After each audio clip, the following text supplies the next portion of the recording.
Hi everybody, my name is Lidia Rodriguez and this is Small Biz Spotlight 210. Thank you so much for joining us again today. If you are new to me, welcome. Thank you for being here. So what I'm trying to do with this YouTube channel is exactly what the name says, is to put a spotlight on small businesses here in San Antonio and in the surrounding areas, and I am including authors. So today I have a very special woman whose story absolutely touched me. I said I have to have her on my channel. So we have today Theresa Nealy, and she has a story here in the Women Rise book, which was gifted to me by Coach Rosie, season 1. If y'all want to go back and watch that episode, it's fantastic episode 2. So that's how I heard about you. Okay. But if you could, can you please introduce yourself to my viewers, name, family, everything? Hi. First of all, thank you. It's such an honor to be here. My name is Theresa Nealy, and I am the CEO of Lighthouse Women's Ministries. And I have several businesses, but we're here, I guess, mainly to talk about the books. So, yes, I was blessed to be given my first opportunity by Coach Rosie, but we'll go into that a little bit more. But I am Theresa Nealy, and I am married to my husband of 38 years. Wow. We have 7 children, 5 biological, 2 adopted. Oh, nice. We have fostered here in the city of San Antonio over 100 and something kids over the last 27 years. Wow. We have housed many people in transition, and I have 13 grandchildren, 6 godchildren, and a mentor to many. That's a truly blessed life. Yeah, I'm thankful. Yes, I'm grateful. So were you born and raised here in San Antonio? I was. I was born in San Antonio and raised everywhere. If you read the book, you'll understand that. So yes, I was born in San Antonio, but kind of went back and forth between San Antonio, Houston throughout my childhood. And you're back to San Antonio. Back to San Antonio. I have to stay here. Houston's a little bit too fast for me. Yeah. Yes. There's nothing like San Antonio. I love this city. I love San Antonio. Yeah. Yes, I love our beautiful city. Okay, so like I had mentioned last season, it was episode 7 with Coach Rosie Thames. Yes. She had gifted me the book Women Rise. And I got to your story. And because it's an anthology. Yes. So there I read a very powerful story called Rise Above the Pain, which is your story. Yes. Did you take any writing classes for this? I did not. I have never been a writer. However, I journal. I'm a person that journals. And so, no, never had any writing classes. The first, I guess you could say, writing class, if you want to call it that, was with Coach Rosie when I teamed up with her to do this anthology. Wow. Because let me tell you, the words that you used in your story, oh my God. You know, I like to think of myself as a writer. I have a book out as well, but your story and the words you picked and the way you phrased them, it was like, So I think it's people can relate as yourself when you're just genuine, when you just simply tell your story. Right. And that's what I did. Didn't know anything about writing. I wasn't really, I guess like most authors would be trying to impress or catch us. I just simply told my story. Well, the words that the way you wrote it, it affected me tremendously. So I will leave it up to you if you want to tell the viewers just a little bit about it. Absolutely. Absolutely. So I believe that we have to share our story because our stories are not just for ourselves. We as women, as the book, this particular anthology is called Women Rise. So when we tell our story, we never know who our story is going to help. We were not created to be alone. We were created to have fellowship, oneness, unity. And so by us telling our story would definitely set someone else free. So here in this particular book, I was able for the first time to speak. And what I mean by that was my voice was taken away from me at the age of 3. And then at the age of 12, I decided to speak of the abuse and the trauma that I was being subjected to. And in me speaking and telling my grandmother what was going on, she looked at me and said, "Don't you ever speak those words again." So after finally getting the strength at just a baby, because you're still just a baby at 12, to finally tell what's going on, and then for someone to take your voice away from you and tell you to never speak again. And I did not. I never spoke of any of the abuse again until the age of 52, when I was able to come together with this amazing group of women under the direction of Coach R.I.S.E. She helped me. You know, it was a lot of, I didn't have a problem necessarily with telling my story as much as I had a problem with worrying about who would be offended at this late date by me telling the contents of my story. Because as you have read, I was very detailed. Right. I was very detailed about the abuse. You know, my dad started molesting me at the age of 3, and this went on to the age of 12. And, you know, somewhere around 10 or 11, you know, things kind of changed to a little bit more. I was exposed to more things that no child should ever be exposed to. And so, so as I begin to, my father is deceased now. So I didn't have any worries about him and what he would think. However, I was trying to protect other relatives. So I was trying to tell my story because it is my story. It's my story. Right. So I was trying to tell my story, but yet be respectful to so many people that I knew might not necessarily understanding why at this late date that I would choose to come forth and tell my story. But I've been blessed since then. A lot of those people have read the book, and they have said that I wrote the book with great, you know, integrity. And even though I'm very graphic, very detailed in the book, no one was offended. So that was my desire. In me telling my story, I did not want to offend any of the people that were a part of that story. And that just comes from just my heart.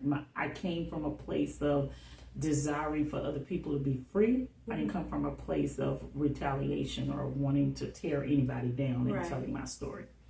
Well, you did. And I encourage everybody to get this book and read her story because as the title says, it's rising above the pain, and the feeling to know for whoever out there needs to hear it that you're not alone. You're absolutely not alone, and that is why I choose to continue to speak. So there are so many people, men, women, boys and girls, that have suffered abuse, and as a result of that, in their adult life, they are still living under the bondage of that trauma, of having gone through that. And so I say bondage because if you don't learn how to process and become free from that trauma, then it's like a yoke that you carry around your neck, and it dictates every decision, everything that you do. And so people that know me but didn't know my story, they're like, wow, we would have never known. Like, how? How were you the person that you are today? How are you? And so my answer for that is, as I talk about in the books, like, forgiveness is not for the other person, it's for you. You have to forgive for your own freedom. Right. It's for your freedom. It is not for them. And so what I have found out is lots of people suffer because they're looking for validation from the person. They're looking for, like, I'm sorry. Some people want an apology. But as I said, you may not never get those things. Yes. You may not never get the apology. You may not never get the validation that you're looking for. So as a result of that, are you going to live? Because, we were called to live. Life was meant to be lived. Right. Not to just exist. And that is the reason why I continue to write, because I am determined to let people know that we were created to live, not just exist in life. Existing every day in life, what kind of life is that? To me personally, there is no life. So that is the reason why I continue to write, so that I can give the platform to let people know that it's okay. You're not the only one. It is okay. And mine talks about, sexual abuse, mental abuse. I never was physically abused, though. All of my abuse was mental, emotional, and sexual. However, I grew up in the house with a mother that was physically abused. So I've been through all of it. I've seen it all. So you have had a lot of people that it resonated with, including men. Absolutely. And that has been the biggest blessing to me. I literally have had men come up to me and crying, like, thank you. And so just from that, I have a greater desire. We as women, if we get together and you have a strong enough sisterhood around you, we're a little bit more vulnerable. We're willing to cry, talk, share together. Right. Men are a little different. And so because of the response that I've had from men, I have a desire in the future, under my many umbrellas of ministries that I have, the Lord spoke to me about Mama's Boys. So I don't know exactly where all that ministry is going to go, but I do know that it's in relation to giving a voice to boys and men regarding their trauma.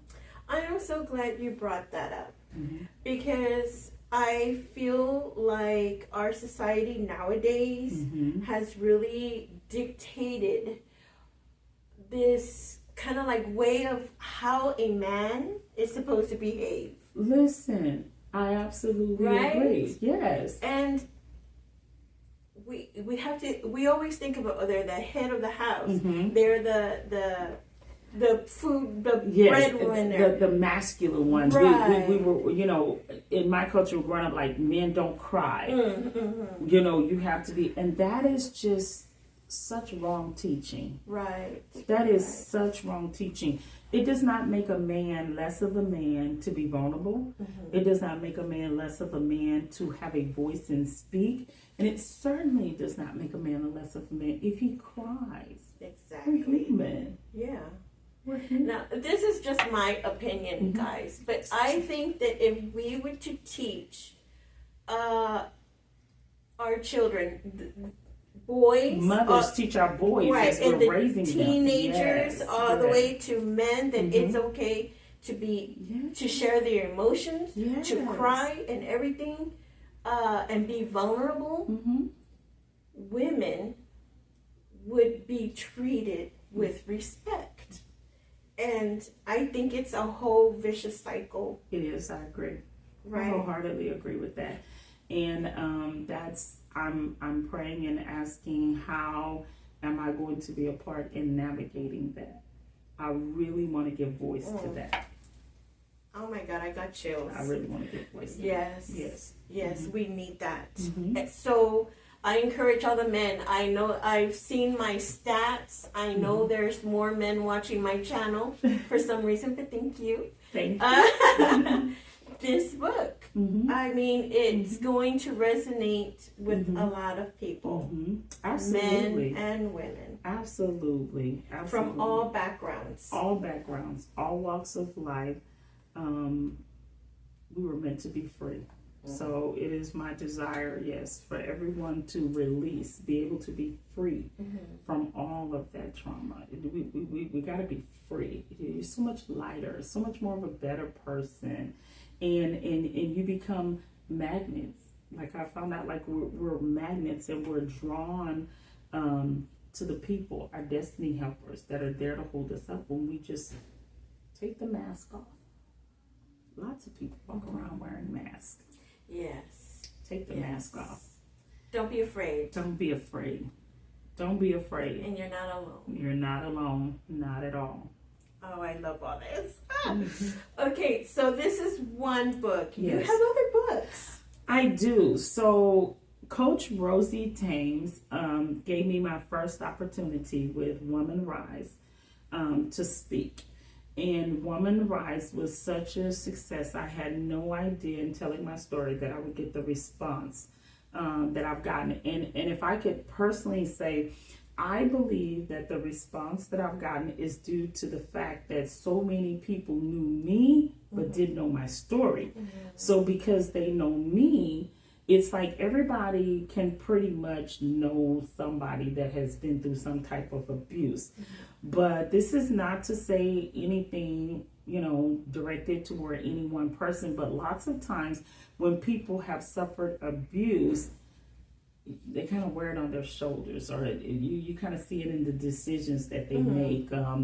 You see it in their emotions, like it comes out in, different situations. And so people are like, were shocked. They were shocked. They were like, you? Right. Because of the way I carry myself. But I consider myself just a true person of freedom, a true person of deliverance. As in the book, as we talk about, overcomer, not a victim, but an overcomer. Right. It's easier said than done to get out of that mindset of the victim and find your authentic self. Yes. And so I think because people saw me in the light, they never knew that I had traveled that road of this type of darkness. So I believe that that's the reason why I have gotten the response that I have gotten. And in that, because of that response, I have such a heart. When you have something good, you want to give it away, right? Right. At least that's me. I'm like, I don't want to keep it to myself. Regardless of whether you have something good you want to share. And so as a result of the response, I just thought, well, like, wow, if I can reach this many people just by using my voice, then let's just keep rocking and rolling here. Right. So from there, I wrote the next book. It's called Powerful Women, Powerful Prayers. And in this book here, this is an anthology. It's a collaboration with an amazing group of women.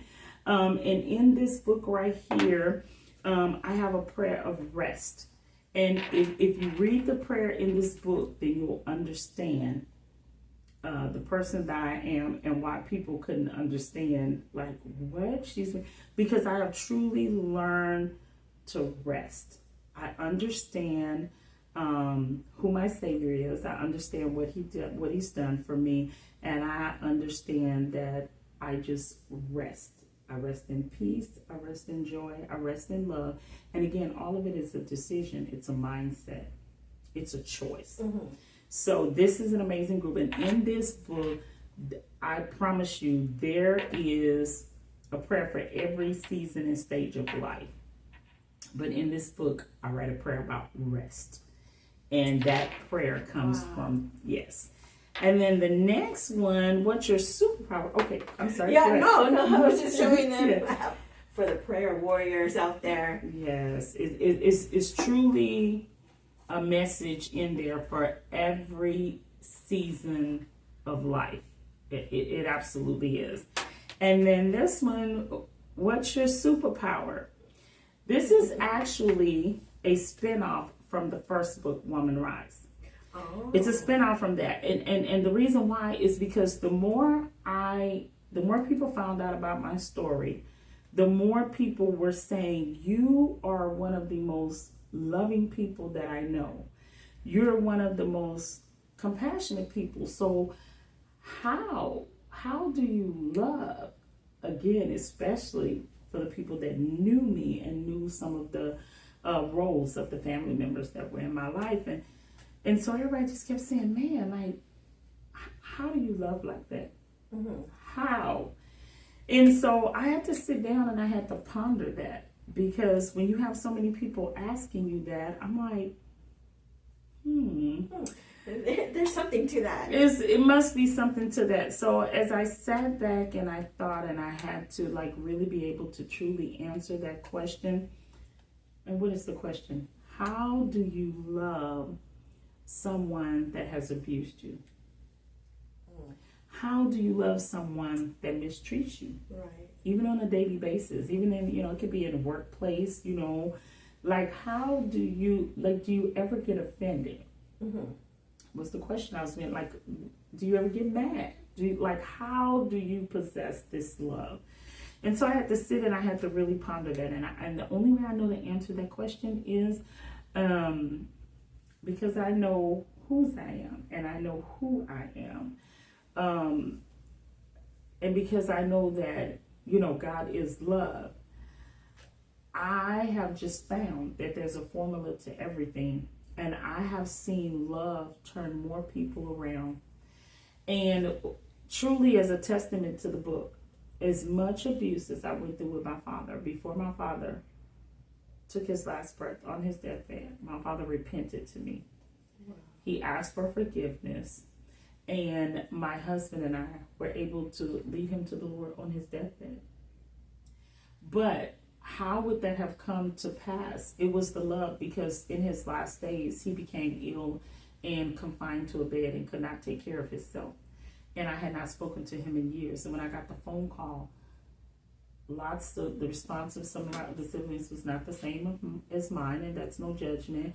And there are lots of people that had that same response. Was like, he could just, basically just right. rock, just, yeah. But it was the love that I had in my heart, not necessarily for him, because they say, well, you were abused, like, how could you? But it was the love that I had in my heart that God had placed there just for all people, and I was able to go back and take care of him. And when I first went back in, he was a little scared. He was just like a little scared. Like, right. Why are you here? And why? But because I was able to take care of him to the level of, give him the level of care that I gave him, which was excellence. I cared for him no different than I would do you or anyone else. Mm-hmm. And that love won him over. And so even in the workplace, I have been in corporate America where, you start getting promoted and people just start just being ugly. Why? Yeah. Just ugly. But I never let anybody bring me down to their level. I never let anybody take me out of character. And I've seen that same love just multiply over and reproduce in so many different settings. And the very people that were coming against me came and said they were sorry. Wow. In the workplace. It was just like, we don't even know why we were acting like that. Like, we're sorry. And that's not really a common thing, but it's because no one's ever going to get me to reduce myself to that level. So that love that I walk in is how this book, What's Your Superpower? Because people started saying, girl, love is a superpower for you. Like, it's like a superpower. Yeah, you're strong. Yeah, so I had to really tap into that. And this is a spin-off. I need that. This is yours. Oh, yay. These are yours. These are for you. But yeah, this is a spin-off from me telling my original story, but how walking in love has truly been freedom for me, as well as forgiveness. And it's evident. It is evident. You're like light walking into a room. You're always so very, you're helpful, you're joyful, you always have a smile on your face, yes, and it's contagious. Yes, ma'am. And you just never know. We talk about rising above the pain. So you guys heard me say earlier that I have been blessed to foster many children, and you would be surprised at, people say, even this, like, people say like, oh, you know, the Neelys, like we have a really good success rate with our children. And, you know, we have lots of children that have been in multiple homes, but by the time they get to my home, then all of that moving stops. And they're like, wow, how are you so effective with the children? How, that vulnerability, when they come in and they say the things that they say, I'm not this adult and they're just children. So I'm able, age appropriate, I'm able to say, I really do understand. Right. And when I'm able to identify, you know, we talk about the sexual abuse, but you know, I know what it's like to be hungry as a child. I know what it's like to go without food. And so I have a little thing I tell kids, you know how kids say, oh, I need to eat, I'm starving. I say, no, say you're hungry. You can be hungry, but don't say you're starving, because you don't really want to ever be starving. So, you know, I tell that in the story too. People can't believe that, you know, it's like 10 days in a house, no food, no parents, don't know where they are. So I know what it's like to be hungry. I know what it's like to just have your basic needs not being met. And so that's to speak to, thank you for your kind words, but to speak to that, I am the person today, and I try to be to everybody what it was that I never had. So it's easy for me to love, because when you are lacking love, it's like, let's turn that around. Right. That's the superpower. So let me give all the love that I can give. And it's not from a place of like trauma. It's a place of healing and deliverance. So it's like love. It's like giving. I don't mind sharing. You know, anything that I see that anybody needs, regardless of who you are, I get so much joy and so much pleasure out of meeting the needs of people, all kinds, no matter what the needs are. And that comes from that place of remembering when, you know how they say never forget where you've come from. Right. And so when you have been in certain places, I mean, if you're just a good human being, you don't wish that on anybody. Yeah.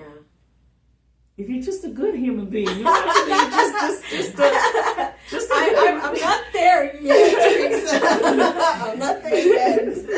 Well, we're going to get there together. Yes. Oh my God. Talk about being a role model. Absolutely. I know I have a lot of faults still, but I'm working on it. Yes. So, with all of that, I mean, so your story is on Facebook. Yes. Your Facebook page. That's where I saw all of that, and I saw even more about you there. So it's evident that your faith played a big part in your life. Yes, ma'am. Can you talk about the ministry that you're doing?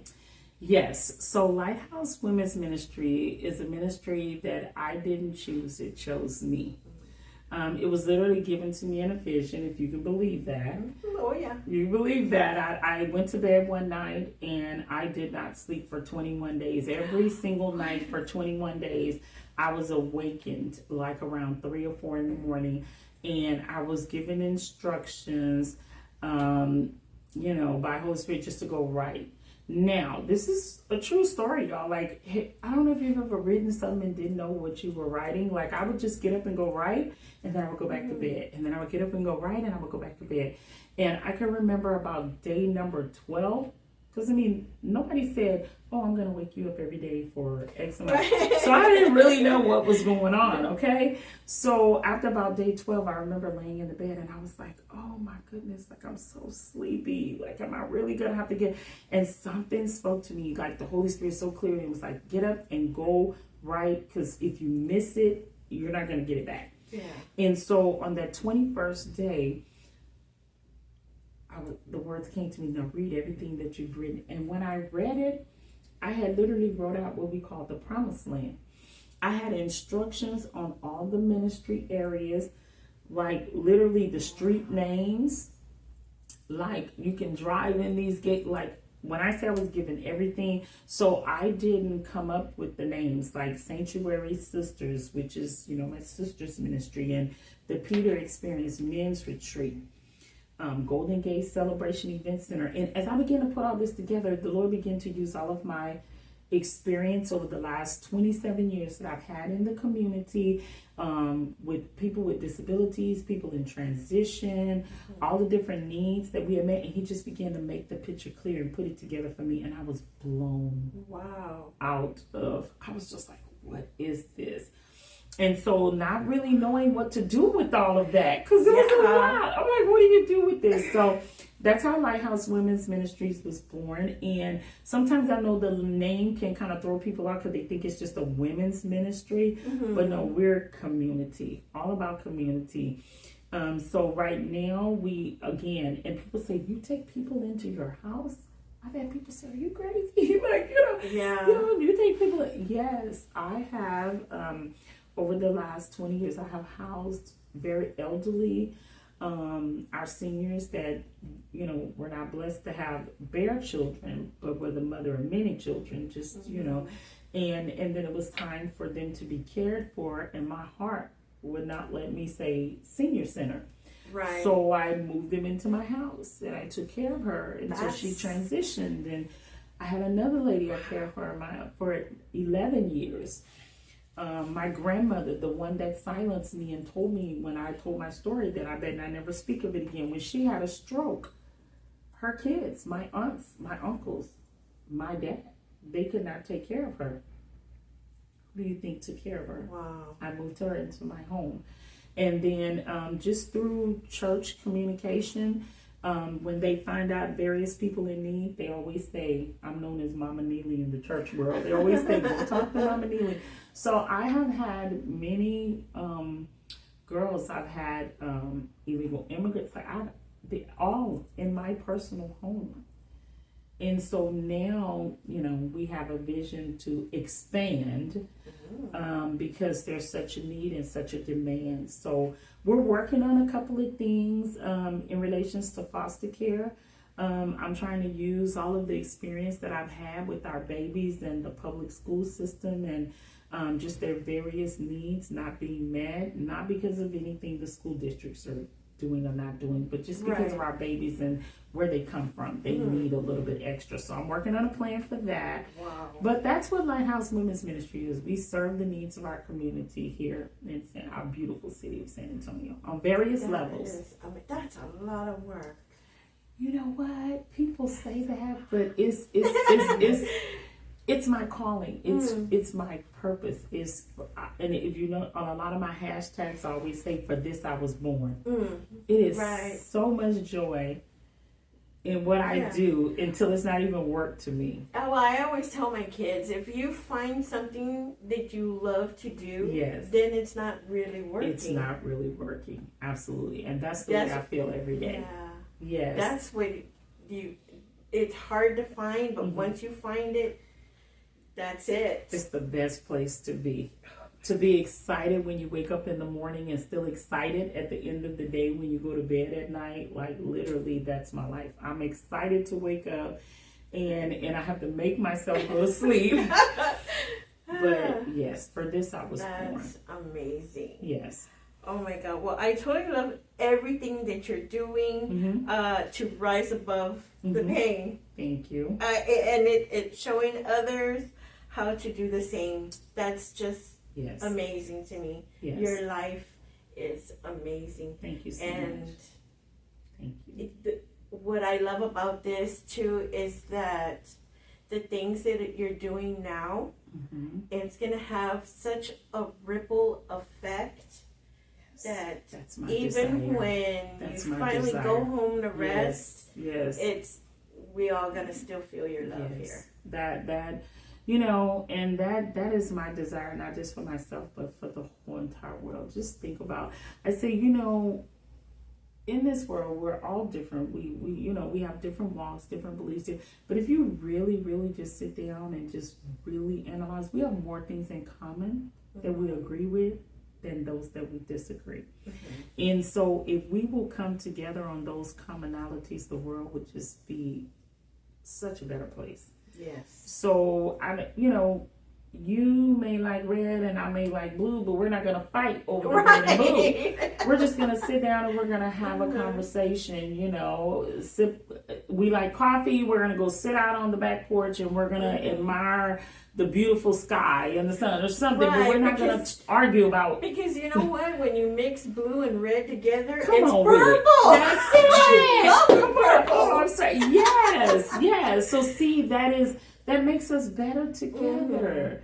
So I just believe that there is a way that we can all make the world a better place. Everybody just make up your mind every day just to do one simple act of kindness.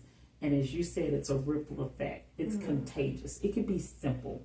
You know, people say, oh, I can't do this, I can't do that. Yes, you can. That smile when you're walking in Walmart, that kindness. You see somebody, you know, you see a mom struggling in Walmart. She has 3 or 4 kids and she's trying to keep up with them and shop at the same time. I'll just stop and, hi, how are you, sweetheart? You know, just to get them calm, you know, just random acts of kindness. You know, you go through McDonald's and get you a breakfast sandwich and they're 2 for $4. You know, the person behind you is getting the same thing. Pay for their ticket. You know, when I go get breakfast tacos for the kids in the morning, we always get extra breakfast tacos and we just go hand them out to whoever we see. Wow. It can be simple. I don't care if it's $3. Like, just random acts of kindness, just showing love. It really is contagious. I promise you'll see the results of it. And then you'll begin to attract those things to you. And then that's where the empowerment comes from, the togetherness, the unity. Oh, gosh. It gives me, I don't know what, it just gives me like, I want to go out there and do something. Yes, I'm saying a smile, a hug, kind words. You know, everything doesn't have to be monetary. It does not. You know, just, you can, you know, you pass somebody and some don't feel right. You know, we just tend to kind of want to mind our own business. Well, sometimes we need to just stop. Are you okay? And you'd be so surprised. You know how many times I've asked people that in the store and they're like, well, no, I'm not. And then you have a conversation and they're like, oh my God, it was meant for me to run into you. You changed the trajectory of their whole day just with words. Or even just picking up a pen that they dropped. Yes, absolutely. Major. That is major. As simply as picking up a pen that somebody, absolutely. I always remember like when going to H-E-B, I'm very short, guys. I'm only 5'2" on a good day. I know that there's some things at the very top that I can't reach, and when somebody comes, especially somebody a lot taller, you need me to get that for you? Yes. I'm like, yes, please. Yes. And I know that does make my day. Absolutely. It doesn't have to be on a grand scale, just simple, just every day. Just find ways to spread love, spread kindness, generosity, and just watch that ripple. I like your word, the ripple effect of that. Yes. Right. Oh my gosh. So I love all of this. Where can my viewers get your books? Okay, so again, I'm Theresa Nealy, and I'm on Facebook, I'm on Instagram. We now have a website, and you can reach us at Lighthouse Women, not the S, lighthousewomen.cu, and that's the letter C, and then Y-O-U, lighthousewomen.cu. You can also call me. I can be reached at 210-840-1254 is the business phone, and I don't mind you calling me on my personal cell. That number is 210-833-8273. Wow. Okay, so if you missed any of that, as always, I'll have it down in the description box, and I'll probably have it on the screen, the business phone number there for you. Okay, guys. Wow. On Facebook and Instagram too. Okay. But do go check out our website. Like, I'm excited about our website, and on there you'll find lots of information. You'll get my background. You'll hear a little bit of our mission. you'll see our mission and our vision and just our why, and you'll understand for this I was born. Is there some place there that, like, if they are so inclined to volunteer? Absolutely. So absolutely. So if you want to volunteer, let me tell you, I can use some volunteers real quick. So we need, as far as the children are concerned, we need like respite, people that are willing to babysit. We need mentors for the children. We also have adopted a nursing home. We've adopted a nursing home, and it's a different kind of nursing home. So the nursing home that we've adopted, it's for people that have served out their life sentence and they can't go back out into society. So they are convicted felons and say, you know, they committed this crime at 30 and they were given 45 years. Well, they've served their 45 years and now they're 75 and 80 years old. I think our youngest resident is like 74 and our oldest is in the 90s. And you know what? Didn't ever think about those people.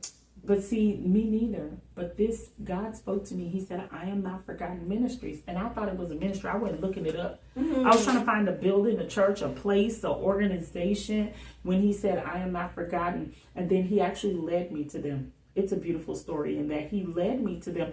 I had never even heard, especially of this kind of facility. We all know what a nursing home is. Right. But I never heard of this kind of facility. So when I went in and I thought, oh my God. And I'm like, these at this late stage in their life.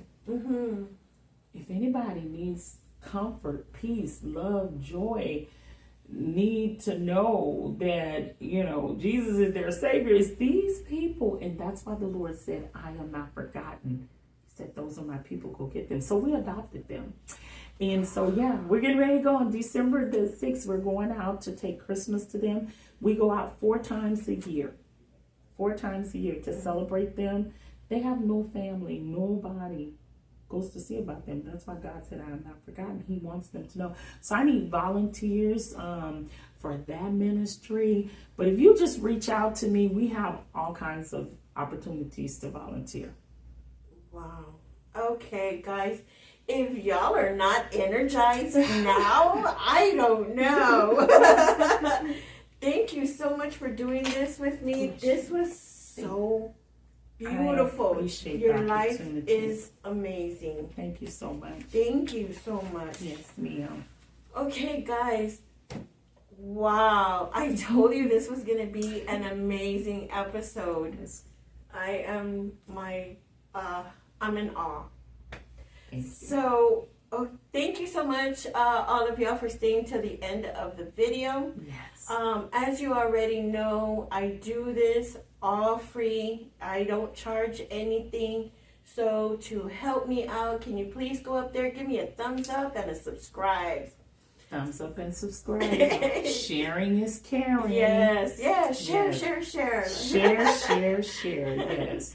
Okay, so for the other important stuff I need to tell you is the next episode we're going to have Rosalind Reeder. Have y'all heard of Queenie's Spot? Oh my God, she has an amazing small business of serving English tea.